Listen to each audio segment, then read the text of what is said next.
we go. So hello and welcome to another segment of Elder Abuse Awareness Virtual Coalition. My name is Elisa Gwilliam, and today we have the pleasure to be talking to Director of the Orange County Office for the Aging, Anne-Marie Maglione, and Professor of Psychology and Director of the Center of Aging and Disability Policy, Mount St. Mary College, Dr. Larry Force. So before we dive into our topic today of elder abuse and Alzheimer's disease, Anne-Marie, I'm interested to get your opinion on what's changed in this field the last week. Well, good morning. Good morning. This is season 2, and I'm delighted to be here. We are recording right before Thanksgiving, which is a really difficult time. This is not business as usual. Our lives are not normal. We are helping loved ones explain to their families why they're not going to be sitting around the Thanksgiving table, and it's going to be creating some anxiety and sadness and fear, and we're all going through a rough time. I think sometimes there's comfort in numbers because we're all going through it. It's not just the individual, but nevertheless, it's difficult. Now you add the caregiving component on, you add some dementia and Alzheimer's, it makes it extremely stressful, and it's difficult for the family members, and it's difficult for the person that is struggling with dementia and Alzheimer's, because they can't always understand. We have an amazing guest today that's going to really kind of walk us through that and give us some advice and some guidance, and we're really thrilled with it. But I will tell you, if you are having issues, know it's normal. This is our normal, and we're here to help. You can call our New York Connects, which is our Office for the Aging. It's our single point of entry. It's 845-615-3710, or you can call 311, which is Orange County Crisis Help Center, and you'll get a warm welcome. We'll do an assessment.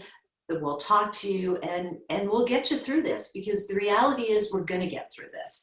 And we're fortunate to have venues such as the one that I'm talking on right now to help people get through this. So without further ado, I'd like to introduce my colleague, Dr. Larry Force. Thank you, Anne-Marie. And your comments are right on target about the holidays and how people are going to navigate, not struggle, but navigate with this. And Alyssa, thank you again for moderating and connecting all of the dots and really weaving this all together. As Anne-Marie said, my name is Dr. Larry Force, and I'm a professor of psychology at Mount St. Mary College and director of the Center on Aging and Disability Policy with my dear colleague and friend, Dr. Jeffrey Kahana. Anne-Marie also indicated this is season 2. It is only season 2 because of the support and interest and unbelievable support of Steve Newhouse and Orange County and you, Anne-Marie. So we're here because you're here, okay? And we really do appreciate that.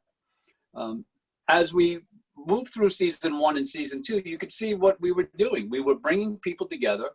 We were letting people know that although we're under a new guideline, new way, new mannerisms, we're still here. Anne-Marie's staff is still here.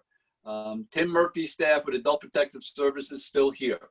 And then we brought in other experts. My friend, dear friend and colleague, Sandy Altman, Esquire, attorney, senior attorney, advocate, author, Renaissance man. And if I ever really want somebody speaking on my behalf, Sandy's going to be on part of that team.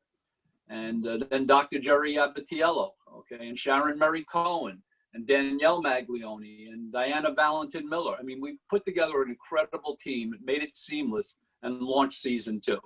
And here we are today. And when we started to dialogue offline about planning, and we were talking about, the focus for season 2 is on veterans, it's on individuals in nursing homes, and it's on families with special needs. And Alzheimer's disease, obviously, is underneath that umbrella. It could be under all 3 of those umbrellas. And the first person, and I mean this clearly, not just because you're sitting here, but the first person that came to mind was Lori LeBay. And Lori and I go back a number of years. I don't know how we've met each other. It's all about connections. We met each other through some type of LinkedIn social media site. Somehow we found each other. We've collaborated on a couple of different projects. When I say projects, I've asked Lori to present at a conference. I've been on her radio show. And interestingly enough, we've never been in the same room. And the reason is because of the fact that technology has supported and really solidified the relationship that we have. So when the issue of Alzheimer's disease came up, I said, I need to reach out to Lori. I reached out to Lori, and here she is. So with that, what I'd like to do is I'd like to introduce Lori LeVay from Alzheimer's Speaks. And can I think somebody else just phoned in, so they could mute themselves, whoever that is. But Lori, and she'll tell her own story, but I'll give you the 30-second, 15-second overview. Real estate agent by trade, businesswoman by trade, and wakes up in the arms of her mother, and then the mother waking up in Lori's arms with a diagnosis of Alzheimer's disease, and the rest has been unbelievable. What you've been able to do to develop a national presence is hats off on so many different arenas.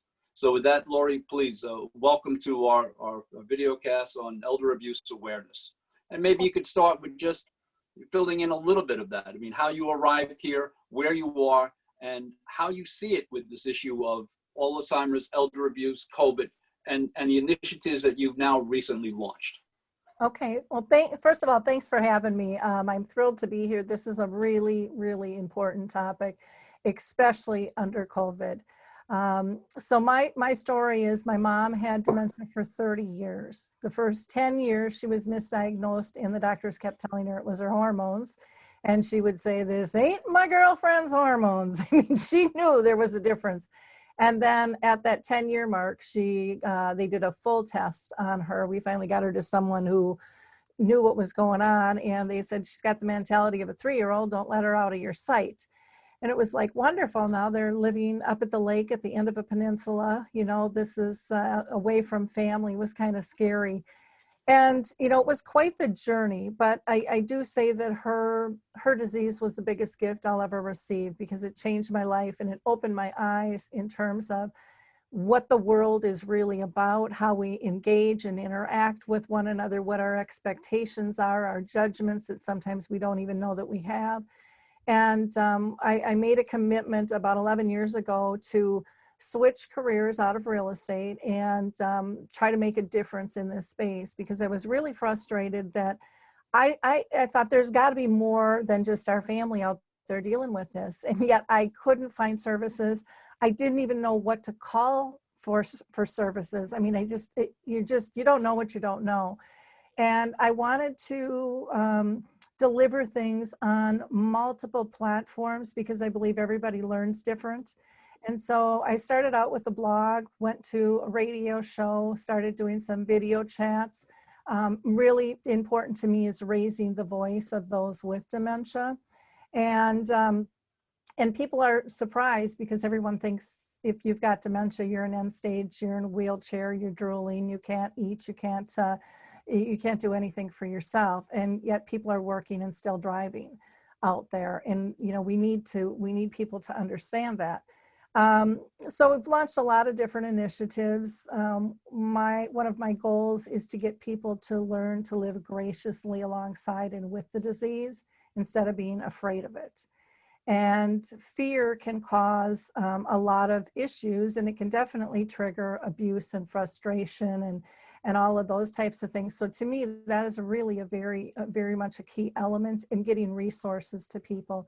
I've worked with bringing the memory cafes to the US, launching the first dementia-friendly community in Wisconsin, and just really trying to open people's eyes to have a conversation. I think a conversation is key, and that's what I love about what you guys are doing here with your coalition. It's about having a conversation. It's about raising awareness, because we can't do anything. We can't move forward if we don't connect people and we don't have conversations, and if we don't listen.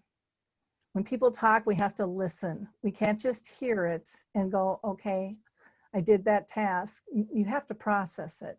And you have to have some empathy and some compassion, and you have to want to learn. Everybody's life isn't like yours. And so there's much to learn throughout all of this. The latest initiative that we just launched was Dementia Map, which is a global resource directory for dementia, for all different types of resources, which elder abuse, we don't have filled in yet, but we want that there. We're going to build it organically because I know that's the way to go. I've done this before. And so with that, I will say, as far as Alzheimer's goes, you know, my family was pretty blessed all in all. You know, we didn't have an issue of abuse. That doesn't mean that there weren't issues within the family and disagreements. And that doesn't mean that there wasn't accusations of abuse. Because even my own family, after my dad died, accused me of stealing diamonds out of rings when I brought stuff out, you know, to split up. And they're like, well, where'd the diamonds go? I'm like, look at your wife's fingers. We bought our own, you know, but families get a little goofy on different things. So, you know, there's the financial abuse, but I think the thing that scares me the most right now, especially with COVID, is the emotional and psychological abuse that's going on. It's real easy to get short-tempered, to feel isolated and unsupported as a care partner. And we take that out sometimes, not meaning to, on who we're caring for. And when we're in overload, you know, we're seeing an increase in mental illness, and people are afraid to go to the doctors to get help. I mean, it's just this roller ball cycle that is out there. And so it's so important for families to stay connected to their loved ones if they're caring at home and trying to support in any fashion they can. And that might be having Zoom meetings and just, you know, interacting that way. It might be helping the person with dementia, if they're early stages, to connect with other people via Zoom through maybe Dementia Mentors, or Dementia Action Alliance has some free online programs right now where they can be busy, they can be engaged, and the care partner can have a little bit of a break too. And there's plenty of these groups for the care partners themselves. We have many people who are scared to death because their loved ones are in a community and they can't see them. They got in for a little while and they were feeling pretty good about that. And now they're like, nope, you got to go. It's not safe again. And they are terrified. I mean, I've had people call me up in tears going, I don't know if I'm going to die or they're going to die. I don't know if we're ever going to see each other again, or when we do, will they remember me? I mean, the emotional grief and strife that people are going through without really being able to process, because most people don't understand it. You know, you don't understand what you haven't gone through. And so it's important to connect people with support, with others that have walked this path, just to kind of take that edge off. You know, some communities won't allow cameras in. More are being open to that now. I have one gentleman who set up an iPad in his wife's room, and they did all the setup ahead of time. They just gave it to the staff. This is when they couldn't get in. They set it up in one position, and he can beam in and out anytime he wants and see how his wife is doing. And so it isn't a big burden for the staff, but he can see, you know, if she's really tired and needs to go to bed, he's got their phone number. He can call and say, you know, I'm worried she's going to fall over. I think, you know, it's just time for her to go to bed. And communications. So I think it's important for us to work together. I think it's important for communities to really communicate on a heartfelt level, which is really difficult when they have a lot of tasks to do. But when you expect a call every 2 weeks, or you can Zoom every 2 weeks with a loved one, it feels staged and it doesn't always feel authentic. But when they receive maybe a picture of their loved one smiling, or an interaction, or a picture that just says, I love you, honey, on it, it melts their hearts. It makes them feel safe. It makes them feel their loved one is safe and cared for. So I think there's a lot of ways we have to look at things differently.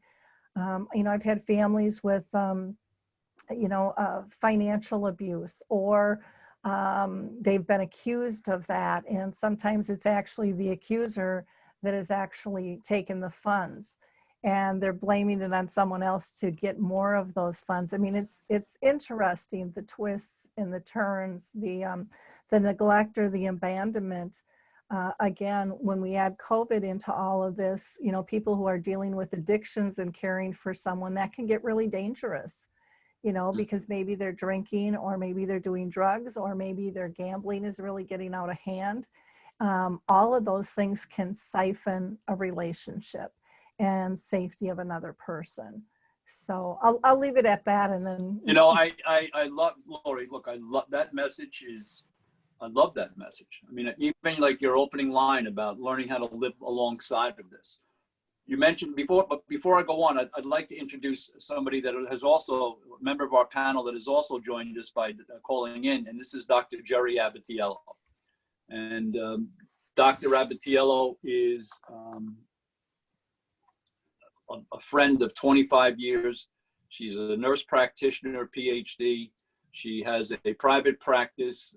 Her focus is on grief and loss at the end of life. And she has been a wonderful, wonderful addition to this initiative. And at some point, just like Anne Marie said, you know, about reaching out and connecting with you, I think Jerry should reach out and connect with you. Maybe, you know, offline, we can set up another meeting where all of us can have this discussion, because you're talking about the fact that you're looking for filling in the elder abuse part of your initiative. And here we sit, you know, with a track record and the expertise. And there's things that we want to do that we definitely want to incorporate your work in. And so, Jerry, thank you for joining us. And I know at some point you'll want to have comment. But before we do that, Lori, if it's all right, I've asked Alyssa if she could bring up so everybody could see your website. Oh, Would sure. that be all right? Okay, so Alyssa, if you'd be able to bring up Alzheimer Speaks, and then we can walk through it. But Anne-Marie, comment? Sandy? Anne-Marie? I will tell you, I was, Lori, when you were talking, I was just writing down just little things, because I definitely want to talk to you.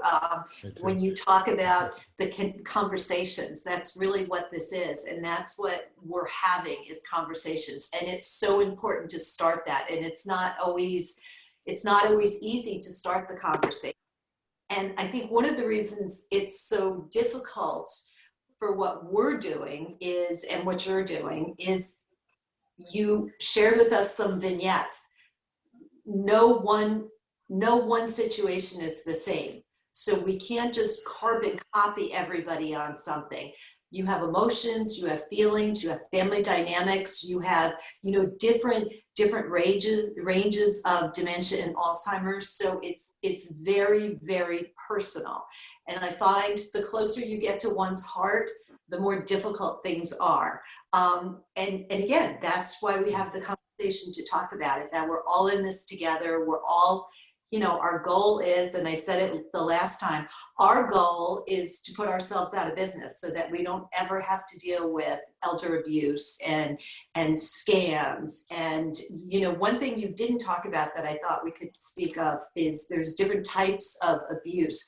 I would think that, especially during COVID, there's some self-neglect with people that have dementia and Alzheimer's. And I would think that that's very difficult too, because not everybody has a strong family component. Are you seeing things there? Yeah, definitely. And again, people are so lost. It's kind of like, what's the point, you know? And people with dementia, many live alone, you know, so they don't have anybody, you know, to fall back on. And so that makes it real difficult in terms of, you know, how do they get their food? Do they remember to take it? Same with medications, all of those types of things. And there's a lot of depression. One of the things that I noticed that was really, really fascinating to me was when COVID first hit, I started doing weekly programs, and I was interviewing people at all different levels, from those with dementia to their family care partners to people in communities and all around the world. And I would interview different people every week. And everyone was saying everyone's handling it pretty good. We're getting through this, And then the 2.5 to 3 month mark hits. Yeah. And boy, everyone's like, we are not doing good. People are really getting depressed. They were seeing more deaths. There was just so much more going on, the angst, the wear out with staff, with family, with the person with dementia, of why is this happening, trying to communicate to a loved one where you, why you can't come in. You know, come on in, come on. They're seeing the people through the window and stuff. Yeah, there's a lot going on there in self-neglect, I think, on a lot of levels, not just the person with dementia, but I think we have to look at everybody as a whole and how. You know, I've asked handling Alyssa to share the screen at this point. And then I'd also like to get Jerry and Sandy's perspective, but Jerry, Lori mentioned a word that really resonated. And Amory, we've not really talked about this word, you know, and she used the word abandonment. Mm-hmm. And that is such a profound word. You know, we talk about self-neglect, we talk about, you know, self-abuse, but this idea of being abandoned, you know, that it just resonated, you know, that whole profound feeling of what it must really feel like to be abandoned and how abusive that is. So, you know, and I'd like Jerry to maybe comment on that before, Lori, you walk through because Jerry does a lot of work with, you know, person and personhood, especially at the end stage of life, and this idea of abandonment. So Jerry, can you hear us? I think she's muted. Okay. Unmute, Jerry. When they're on the phone, yeah, Alyssa, she's on the phone. You might have to unmute her, Alyssa. Otherwise, we'll definitely catch up to her. You know, this is our new world. Sometimes we have Zoom All right, issues. I think, am I unmuted now? Yes. Oh, okay. So can I just quickly answer what you're saying, Larry? What I'm hearing is the word abandonment is something that until now I think we've used rather recklessly. And at this point, it doesn't even cover the level of fear that is being generated in the person's mind, some of which is not even understandable to them. Why?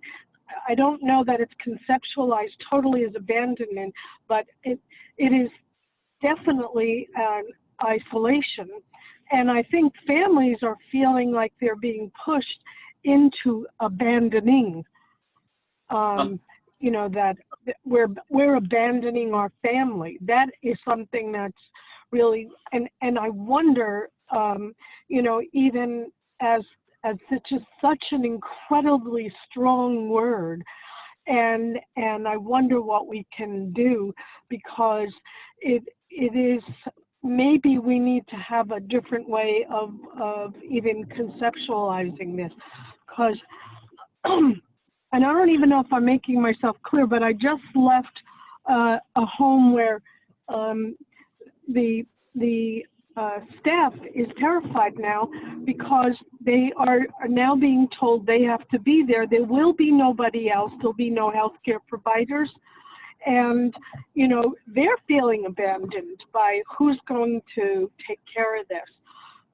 So it's such a universal experience. And I like your perspective, Lori, in seeing, taking this as a whole, because it's an unprecedented whole.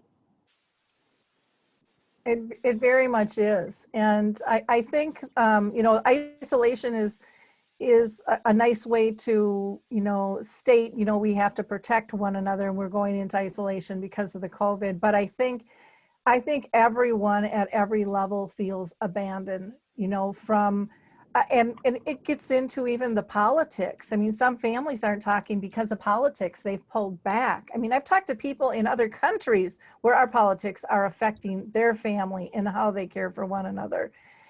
It comes into trying to explain that to a person who cognitively can't process that. And how can they when the rest of us that have our cognitive abilities struggle with it too?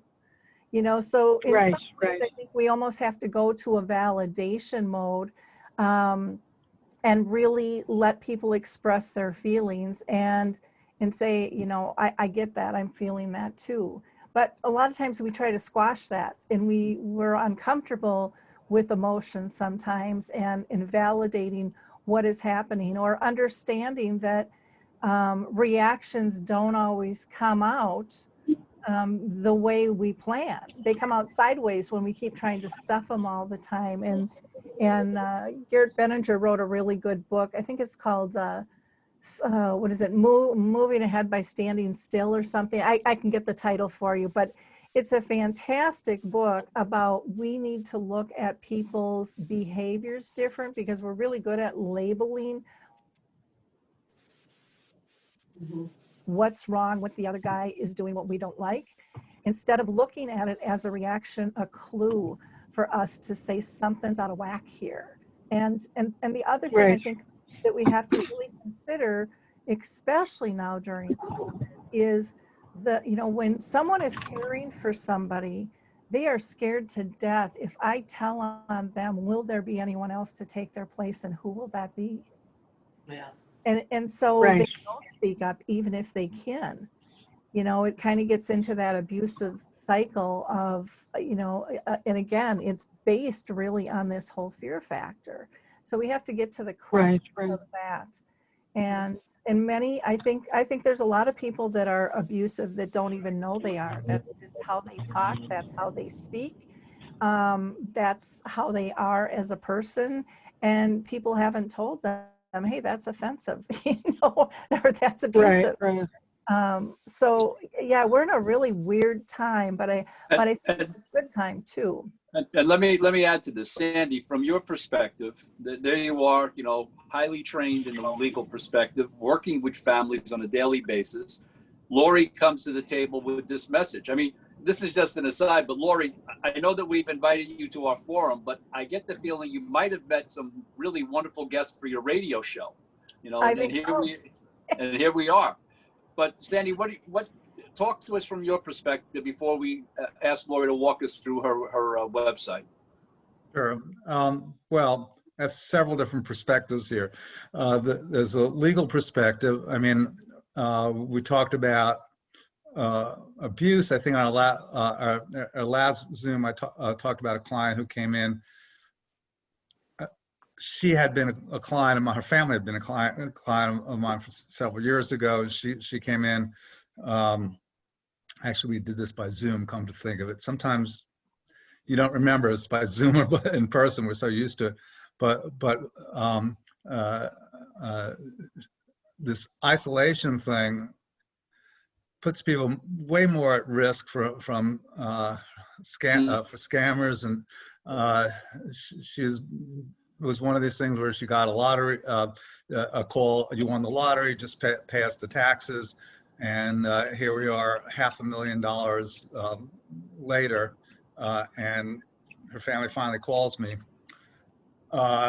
When you have, you know, we have in our community, I'm chairman of our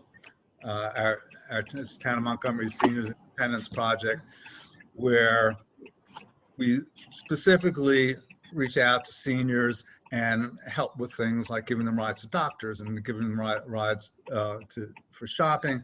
And a lot of this, you know, it's basically called a friendly visitor program, and they're sort of all over the place. And one of our goals is always to help people who may be in isolation. And now we have forced isolation. We have what Lori mentioned about fear isolation. I mean, our town hall just closed because someone had COVID in it, it makes people they're forced to be in a position, either self-quarantine or quarantine by order, and that makes everyone more vulnerable on a lot of different levels. The other thing that has come up is shortage of home care workers, and this has such an impact on isolation and care. I mean, I work on helping people get Medicaid so they can pay for their care. I had someone who called and said, "Oh, I just want to talk to you about something, this, that, and the other thing. And by the way, we've had Medicaid approved for 3 months, and we haven't gotten a home care worker yet." Okay, so and this wasn't in an isolated area, you know. So what does that mean? That means that the family has to step up if there's family, okay? And again, it puts the person in isolation. Lori, you talked about not getting their meds on time, things like that. I think it was you, Lori. And all of a sudden there's nobody, okay? This is really scary, okay? And we're entering a period which is even more scary. Why? We have, you know, okay, now we have 3 vaccines. Heard it on the news. We got the 3rd one. What does that mean for people? Oh, this is okay. This is over. We can relax what we do, okay? And this is going. You know, and I just want to say this, Andy. The points you make are again right on target about the idea of the mixed message. You know, and you know, the concerns. You know, you give the example of the financial abuse. You give the examples of the vaccines. And I think the one thing that we can all agree upon is this is truly an upside down time. And moving from that point that Sandy just made, Alyssa, could you bring back up the website? Because this thing that you have created, I mean, look, when I tell your story at 30,000 feet, one of the things that I say, Lori, is that, you know, there you are, a businesswoman, and the next thing you know, an event, a personal event has happened in your life, and you see that there's gaps in services, there's gaps that are out there. And Alyssa, if you could go back to the top, and Lori, if you could just talk a little bit about just walking us through this, not resource by resource, because we'd be here for days, to your credit. But maybe you could just talk a little bit about what the message is that you are trying to deliver, and you're delivering it so successfully, the national exposure you've had, and how people can access this and the resources that are available. Yeah. Sure. So, Lori? Thanks, Larry. First, just to let you know, the look is going to be changing. Hopefully by the end of the year, we're updating the site. But on the homepage, you will get, and you can go ahead and scroll down real quick if you want. You'll just get a lot of updates, some current things. So this is Dementia Map, where you can learn more about it. You can go directly to the radio show. I do speaking and training. You can continue to go down. I'll dive into the map a little bit later. And you can find out certain shows. I'll highlight the most recent radio shows if you continue to scroll down on here, and upcoming events.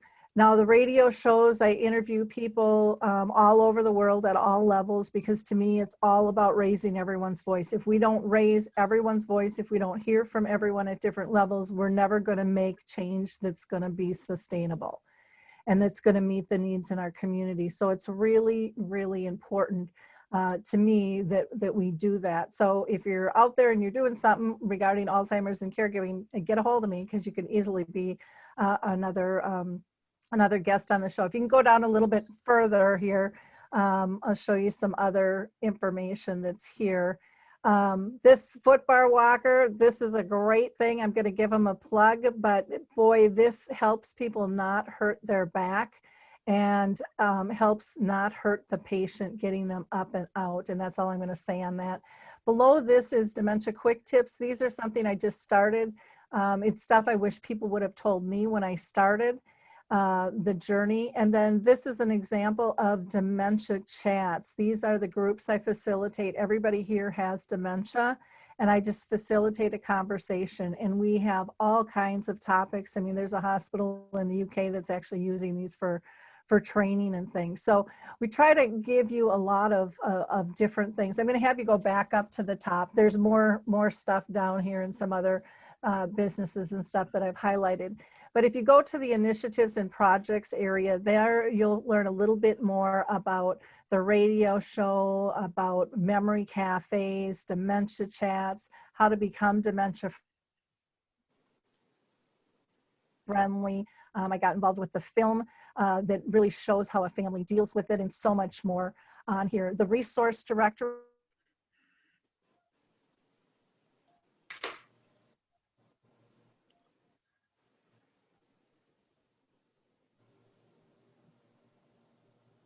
And then I do a lot of speaking and consulting, which we don't need to go over on that. But if you go to tools and products, that's more for, seeing some of the things that I've done, some personal stories and poetry that the community has put in. People love this. I mean, they absolutely love hearing other people's stories. So there's lots of different things that we try to accomplish, and everything we do is about trying to help people. Our YouTube channel has tons of videos that have, thousands of people that have looked at some, and, 20 that have looked at others. But it's all about making connections, listening to the voice, and learning to live with the disease, not as it, teaching people not to let it take control. One tool that I did develop is called a memory chip. And that is when I felt I was not being gracious in how I dealt with my own mom. I felt like I verbally abused her one time. I just snapped. And I probably did it more than once, but on this occasion, it was like I felt horrible. And so it's a tool that can be downloaded, and really it asks 3 simple questions. And the first one is, what do you want your person you're caring for to know? And this works for both staff and for families. And for staff, it's typically, I'm here to support you. For families, it's typically, I love you. But we have to go deeper than that. We have to learn to read nonverbals, because that is our true source of communication. Our words are just kind of the frosting on the cake. But, really, our nonverbals are what tell the message. And then the second question is, what do I have to focus on? And as a care partner, everybody wrote down their list to do. It was either their job description or their task to do. And what I found was sometimes we get so or so bent on following our tasks, we forget about how we're treating the person, because it feels good to check something off. And so I had to change that. I knew I still needed to get my list done. But my first priority had to be, was my mom safe? Was she happy? And was she pain-free? And when I focused on that first, I did my tasks different.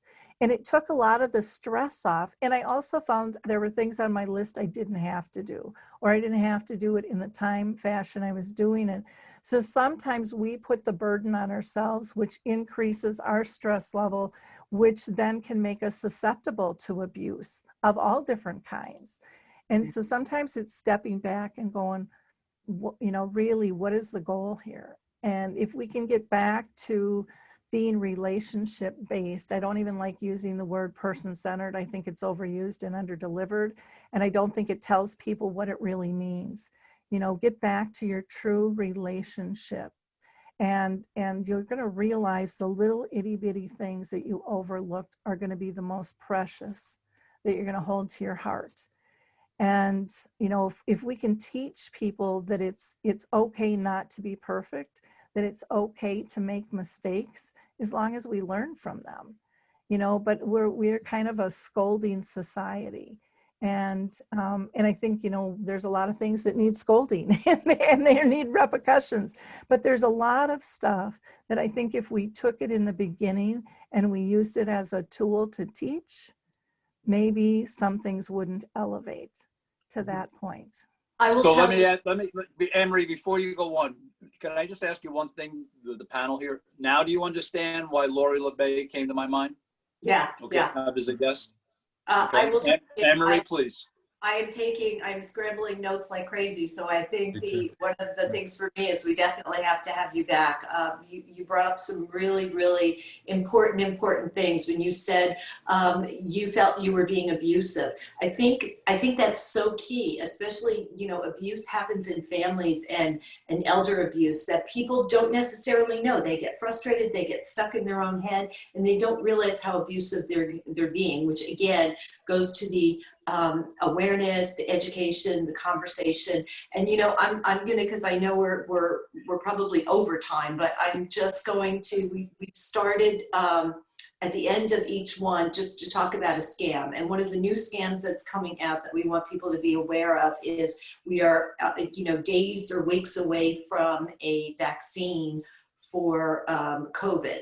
And people are calling saying, hey, listen, but you know what, to fund this, we need $20. So will you give us your credit card and we'll charge $20?